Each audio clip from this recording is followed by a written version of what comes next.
Hello friends, welcome to home food recipes. આજે આપણે બનાવીશું ઉનાળાની ગરમી માટે ઠંડુ વોટરમેલન મોજીતો, જે ફક્ત 2 જ મિનિટમાં બનીને તૈયાર થઈ જાય છે. આ મોજીતો માટે તમારે કોઈ પ્રિપેરેશનની પણ જરૂર નથી પડતી. મોટી રેસ્ટોરન્ટમાં એકદમ મોંઘું મળતું આ મોજીતો ઘરે તમે એકદમ ઓછા ખર્ચમાં તૈયાર કરી શકો છો. તો ચલો આ ટેસ્ટી, રિફ્રેશિંગ, ફિલિંગ આપતું વોટરમેલન મોજીતો કેવી રીતે બનાવવું એ જોઈ લઈએ. તો એના માટે સૌથી પહેલાં એક બાઉલમાં આપણે 4 નાની સાઇઝના લીંબુના ટુકડા ઉમેરીશું. અડધા નંગ લીંબુમાંથી મેં આ રીતના 4 ટુકડા કર્યા છે. 6 ટુકડા આપણે તરબૂચ ઉમેરવાના છે અને તરબૂચના બિયા મેં કાઢી લીધા છે. હવે આપણે થોડા ફ્રેશ ફુદીનાના પત્તા એમાં ઉમેરીશું. હવે આપણે એક મેશરની મદદથી બધી જ વસ્તુને સરસ મેશ કરી લેવાની છે.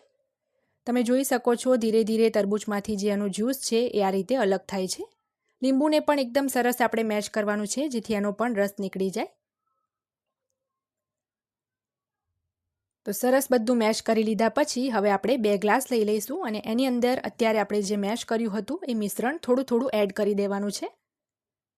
બંને ગ્લાસમાં તરબૂચના રસ સાથે જ આપણે આ જે મિશ્રણ છે ફુદીના, લીંબુના છોતરા બધાની સાથે જ એડ કરી દેવાનું છે.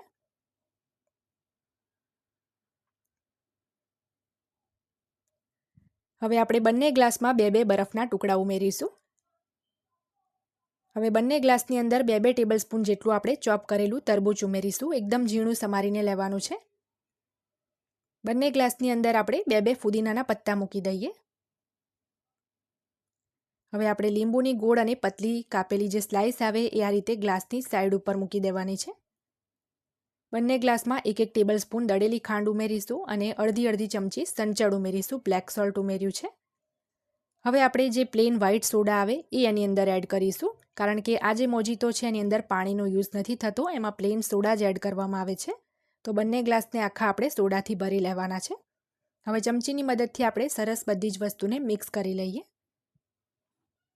આ આપણું ઉનાળાની ગરમી માટે ઠંડુ વોટરમેલન મોજીતો બનીને તૈયાર છે, જે મોટી રેસ્ટોરન્ટમાં ઘણું મોંઘું મળે છે. ઘરે બનાવશો તો બંને ગ્લાસ તમને મિનિમમ 30 રૂપિયામાં પડી જશે.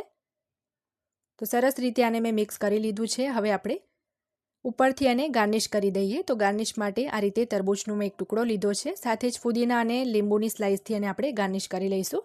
આજની આ રેસીપી જો પસંદ આવી હોય તો ટ્રાય કરવાનું બિલકુલ ના ભૂલતા. ચેનલને સબસ્ક્રાઇબ કરી બેલ આઇકન ચોક્કસ દબાવજો, જેથી દરેક નવા વિડીયોની નોટિફિકેશન તરત તમને મળે.